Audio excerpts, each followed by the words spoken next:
So guys, welcome back to my channel, that is Waves Academy. Hope you all liked the yesterday's video that was on autotrophic mode of nutrition. Hope you understand the basic concept about what is autotrophic mode of nutrition, किस तरीके से plants जो हैं वो खाना Uptake करते हैं, किस तरीके से खाना अपटेक करने के बाद इनऑर्गेनिक कंपाउंड्स अपटेक करने के बाद वो अपना खाना बनाते हैं, फिर हमें प्रोवाइड करते हैं. Alright, so before starting the channel, today's topic, I want to tell you one thing that नीचे एक सब्सक्राइब का बटन होता है रेड कलर का. Please do subscribe for all the latest videos, for all the knowledgeable videos. You will get here everything, each and everything for your further preparation. You will also get the career counseling channel, career counseling sessions also. So now our today's topic is heterotrophic mode of nutrition. कल हमने पढ़ा था कि plants जो हैं वो किस तरीके से एनर्जी लेते हैं बाय गेटिंग इनऑर्गेनिक मटेरियल्स. आज हम पढ़ेंगे कि हेट्रोट्रॉफिक मतलब जो एनिमल्स होते हैं वो किस तरीके से न्यूट्रिशन जो है वो अपटेक करते हैं. Now I am gonna tell you about heterotrophic nutrition. That is heterotrophic nutrition जो होता है वो दो तरीके से होता है. एक होता है प्रोकैरियोट्स के अंदर और एक होता है यूकैरियोट्स के अंदर. Eukaryotes. Now, what are prokaryotes? Prokaryotes are the single-celled or simplest organisms. Okay, single-celled or simplest organisms, जिनका सेल्यूलर स्ट्रक्चर बहुत ज़्यादा सिंपल होता है. फॉर एग्जाम्पल अमीबा, इसका सेल्यूलर स्ट्रक्चर बहुत ज़्यादा सिंपल होता है, इसीलिए ये सिंगल सेल होता है. सिंगल सेल होने की वजह से इसे हम प्रोकैरियोट्स की कैटेगरी में डिफरेंशिएट करते हैं. Next is your eukaryotes. Eukaryotes होते हैं जिनका सेल्यूलर स्ट्रक्चर जो होता है वो बहुत ज़्यादा कॉम्प्लेक्स होता है. कॉम्प्लेक्स उनकी बॉडी जो होती है वो बहुत ज़्यादा कॉम्प्लेक्स होती है. कॉम्प्लेक्स होने के साथ साथ इसमें मल्टीपल ऑर्गेनेलीज होते हैं जो कि फूड के ब्रेक डाउन में हेल्प करते हैं. That is called eukaryotic body. Okay, so पहले हम पढ़ेंगे कि प्रोकैरियोट्स में जो है हेट्रोट्रॉफिक मोड ऑफ न्यूट्रिशन जो है किस तरीके से होता है. Okay, so guys, how nutrition takes place in prokaryotes. हमारे प्रोकैरियोट्स का सबसे बेसिक एग्जांपल है amoeba. Okay, so we are going to learn about amoeba कि अमीबा जो है वो अपना फूड किस तरीके से एनगल्फ करता है. So nutrition in prokaryotes. Nutrition in prokaryotes. क्या होता है? प्रोकैरियोट्स जो होते हैं वो बहुत ज़्यादा सिंपल सेल्ड ऑर्गेनिज्म होते हैं. जैसे कि हमारा अमीबा, ये एक बहुत सिंपल सेल्ड ऑर्गेनिज्म है. इसमें सिर्फ और सिर्फ एक न्यूक्लियस होता है. तो क्या होता है, किस तरीके से प्रोसेस होता है? सबसे पहले ये एक इसके पास मूवमेंट के लिए होता है फ्लैजिला. फ्लैजिला के थ्रू ये मूवमेंट करेगा तो ये फूड पार्टिकल के पास इस तरीके से पहुंच जाएगा.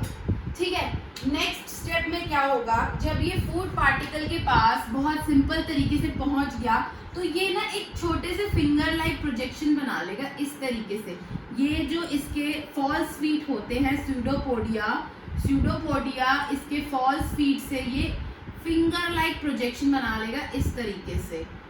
मतलब ये बिल्कुल फूड पार्टिकल के इतने पास आ जाएगा, फिंगर लाइक प्रोजेक्शन बना लेगा इस तरीके से. जो ये फिंगर लाइक प्रोजेक्शन जो है ये बना लेता है, फिर क्या होता है, फिर ये एक तरीके का सैक क्रिएट करता है अपनी बॉडी में. मतलब यहाँ से एक छोटी सी ओपनिंग क्रिएट करेगा अपनी बॉडी में जिस प्रकार ये जो फूड पार्टिकल है ये अमीबा के अंदर आ जाएगा, ये अमीबा के अंदर फूड पार्टिकल जो है वो आ गया, यहाँ पे इस तरीके से फूड पार्टिकल जो है वो अमीबा के अंदर एंटर कर जाएगा। उसके बाद अब इसके पास कोई डाइजेस्टिव एंजाइम नहीं होता, कुछ भी ऑर्गेनेलीज नहीं है, तो ये फूड जो है ये डाइजेस्ट कैसे होगा, किस तरीके से ये फूड जो है ब्रेक डाउन होगा। अब ये फूड पार्टिकल जो है अमीबा के अंदर एक फूड वैक्यूल बना लेगा। वैक्यूल जो होता है वो एक लाइसोसोम का पार्ट होता है। बेसिकली फूड, ये जो वैक्यूल्स होते हैं, ये वैक्यूल्स जो है ये फूड के ब्रेक डाउन में हेल्प करते हैं। तो ये फूड जो है ये वैक्यूल्स में कन्वर्ट हो जाएंगे अमीबा के अंदर, और इसका जो है वो धीरे धीरे करके छोटा छोटा जो है ब्रेक डाउन हो जाएगा, और अमीबा के अंदर न्यूट्रिशन जो है वो इस तरीके से इनटेक करेगा। Now after the break down of food क्या करेगा अमीबा जो है वो डिवीजन करेगा। ये डिवीजन होगी, एक अमीबा जो है वो 2 अमीबा में इस तरीके से ब्रेक डाउन हो जाएगा। So that was the nutrition in prokaryotes की एक सिंपलेस्ट ऑर्गेनिज्म किस तरीके से फूड का अपटेक करता है, फूड वैक्यूल्स के थ्रू अब उस फूड का ब्रेक डाउन करता है और फिर वो फूड को एनगल्फ करता है। नाउ ये जो फिंगर लाइक प्रोजेक्शंस होते हैं इनको हम बोलते हैं सीलिया। ये सीलिया जो है ये फिंगर लाइक प्रोजेक्शंस जो है बना लेते हैं। इसी तरीके के सेम फिंगर लाइक प्रोजेक्शंस जो है वो यूकैरियोट्स में भी बनते हैं, बट हम उन्हें वहां पे बोलते हैं villi. Okay, now we are going to study about nutrition in prokaryotes. Hope you understood the nutrition in prokaryotes, आपको अच्छे से समझ में आया होगा।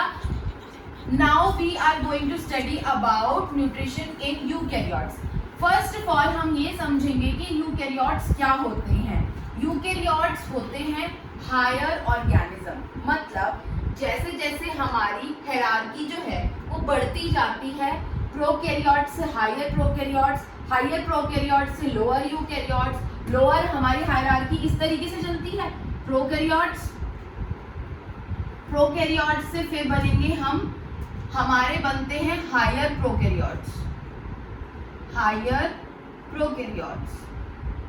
फिर हायर प्रोकैरियोट्स से बनते हैं लोअर यूकैरियोट्स या फंजाई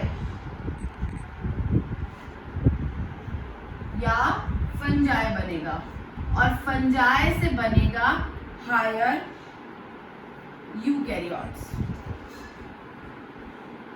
ओके, सो जिस प्रकार ये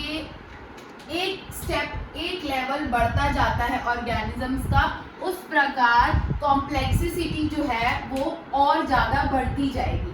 तो अभी हमने सबसे सिंपलेस्ट ऑर्गेनिज्म की न्यूट्रिशन के बारे में पढ़ा था, अब हम मोस्ट कॉम्प्लेक्स एनिमल की न्यूट्रिशन के बारे में पढ़ेंगे। ना मोस्ट एनिमल कॉम्प्लेक्स के बारे में हम इस तरीके से कुछ पढ़ेंगे, देखो ज़रा तो, कि अब हम पढ़ेंगे यूकैरियोट्स के बारे में, यूकैरियोट्स के न्यूट्रिशन के बारे में। हमने कल एक चीज पढ़ी थी कि हमारी बॉडी में, यूकैरियोट्स की बॉडी में सेल्स होते हैं, और सेल्स जो होते हैं वो सबसे ज़्यादा सिंपलेस्ट होते हैं। तो उन सेल्स को फूड अपटेक करने के लिए सबसे पहले फूड को ब्रेक डाउन करना पड़ता है, क्योंकि फूड जो होता है वो बहुत ज़्यादा कॉम्प्लेक्स पार्ट होता है। फूड किससे बनता है? फूड बनता है carbohydrates, proteins, fats, minerals and vitamins, यही सब चीजें होती है फूड में। सो फूड जो होता है वो बेसिकली हमारे इन सब कॉम्प्लेक्स मॉलिक्यूल्स से बनता है। तो इन कॉम्प्लेक्स मॉलिक्यूल्स का जो अपटेक होता है सेल में वो इतना इजी नहीं हो पाता। उससे पहले सेल जो है वो इन सब चीज़ों को ब्रेक डाउन करवाता है, बहुत सारे ऑर्गेनेलीज होते हैं। अब हम देखेंगे कि यूकैरियोट्स जो है वो न्यूट्रिशन किस तरीके से लेते हैं अपने अंदर। नाउ क्या होता है कि जब हम खाना खाते हैं, मैं आपको एक फ्लो चार्ट की हेल्प से समझाऊंगी कि हमारी बॉडी में डाइजेशन जो है वो किस तरीके से होता है। न्यूट्रिशन होता है, फिर डाइजेशन होता है, किस तरीके से होता है।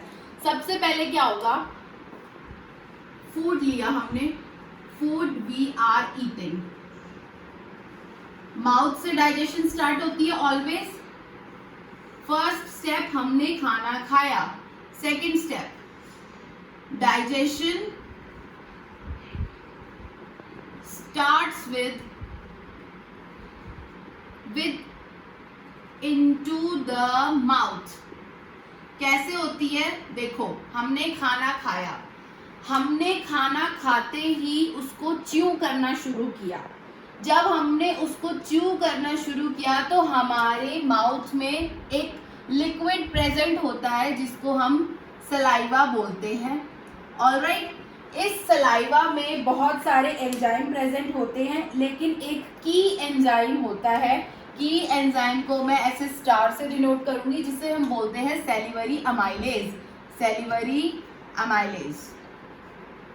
तो ये सैलिवरी अमाइलेज का काम क्या होता है, ये सैलिवरी अमाइलेज जो होता है इस फूड पार्टिकल पे एक्ट करता है। इस फूड पार्टिकल पे एक्ट करेगा तो ये क्या करेगा, धीरे धीरे करके इसका ब्रेकडाउन जो है वो स्टार्ट कर देगा।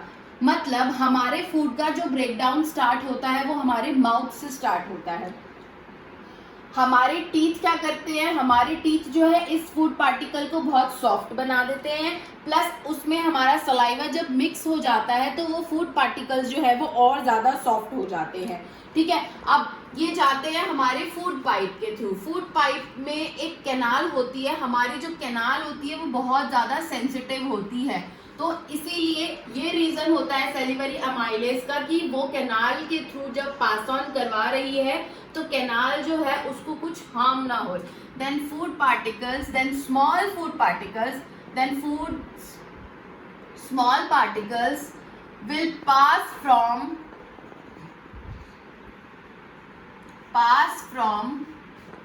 canal and then from esophagus।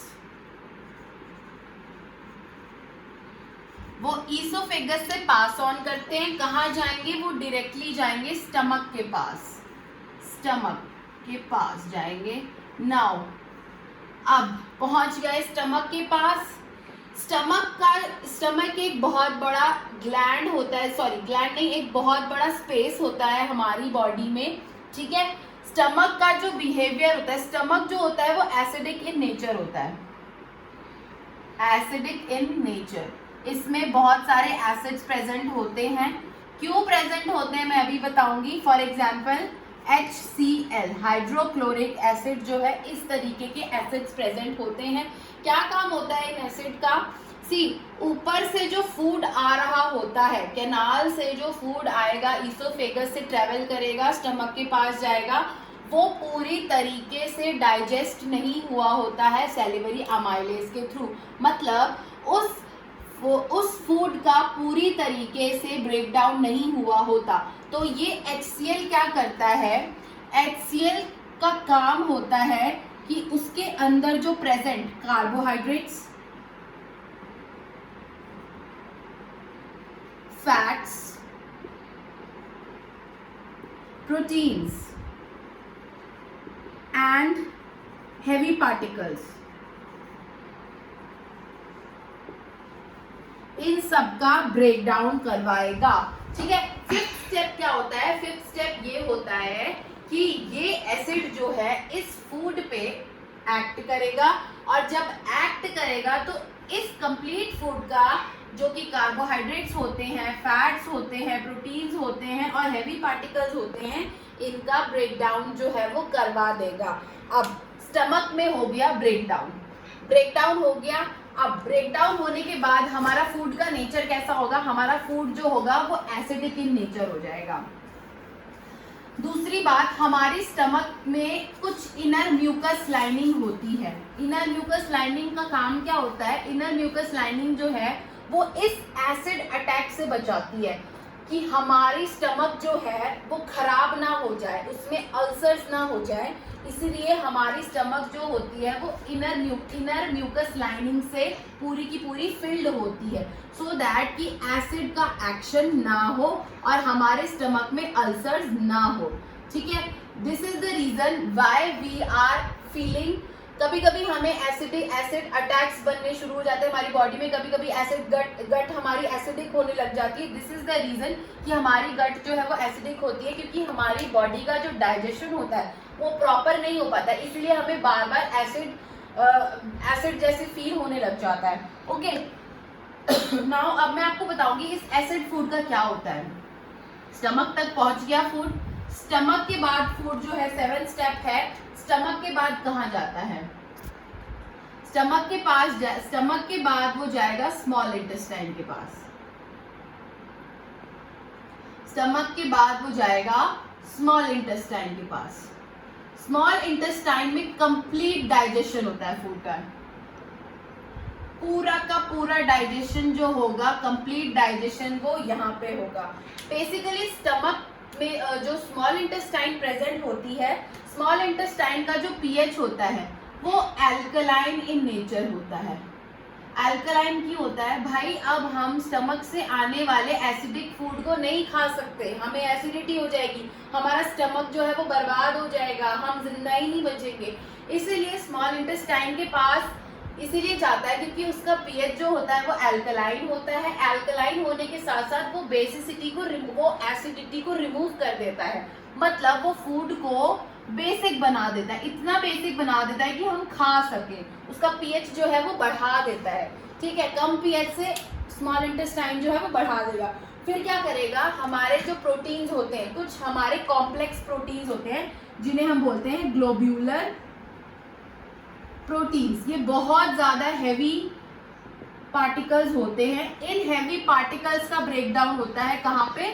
Small intestine के पास, ठीक है। फिर यहाँ पे कंप्लीट ब्रेकडाउन होगा, स्मॉल इंटेस्टाइन के पास जो है पूरा का पूरा ब्रेकडाउन हो जाएगा, ग्लोब्यूलर प्रोटीन्स भी यहाँ पे ब्रेकडाउन हो जाएंगे। फिर छोटे छोटे पार्टिकल्स जो हैं वो, और मतलब जो बड़े बड़े पार्टिकल्स थे वो छोटे छोटे पार्टिकल्स में हुए, फिर छोटे छोटे पार्टिकल्स थे वो और भी ज्यादा सिंपलेस्ट पार्टिकल्स में स्मॉल इंटेस्टाइन में आके कन्वर्ट हो गए। अब 8 स्टेप, स्मॉल इंटेस्टाइन के बाद ये जाएंगे लार्ज इंटेस्टाइन में। कैसे जाएंगे बताती हूँ। देखो, अब जितनी हमारी बॉडी को रिक्वायरमेंट है, 8 स्टेप कुछ इस तरीके से होता है। 8 स्टेप जो होता है वो बाय स्टेप होता है। हमारी बॉडी को जितना भी फूड रिक्वायर होगा वो हमारे सेल के थ्रू अपटेक हो जाएगा, अपटेक हो जाएगा, ठीक है। हमारी बॉडी को जो फूड रिक्वायर नहीं होगा, जो फूड रिक्वायर नहीं होगा, जो रिक्वायर होगा वो तो अपटेक बाय सेल हो जाएगा, ठीक है। जो फूड रिक्वायर नहीं होगा वो कहाँ जाएगा? वो जाएगा लार्ज इंटेस्टाइन के पास। लार्ज इंटेस्टाइन में ये प्रोसेस होगा, प्रोसेस होने के बाद ये जाएगा एनस के पास। एनस से इसका एक्सक्रीशन हो जाएगा। क्या होगा? एक्सक्रीशन हो जाएगा। सो दिस वाज अबाउट कि किस तरीके से हमारी बॉडी में डाइजेशन हो रहा है और फूड का एक्सक्रीशन हो रहा है। Hope you understand the heterotrophic mode of nutrition. किस किस तरीके से, कैसे कैसे 2 तरीके के जो प्राणी हैं वो फूड लेते हैं, उसको प्रोसेस करते हैं, प्रोसेस करने के बाद ग्रोथ करते हैं, ग्रोथ करने के बाद उसका डाइजेशन जो है वो किस तरीके से करते हैं और फिर उसका एक्सक्रीशन करते हैं। Okay, so now our major topic nutrition is covered over here. Tomorrow we will start with new topic that is called respiration. Hope you people like the video. Stay tuned with us, subscribe our channel, like our videos, do comment in comment section below. If you have any query, feel free to contact us. Stay tuned guys. Thank you so much for watching our video. Bye bye, take care.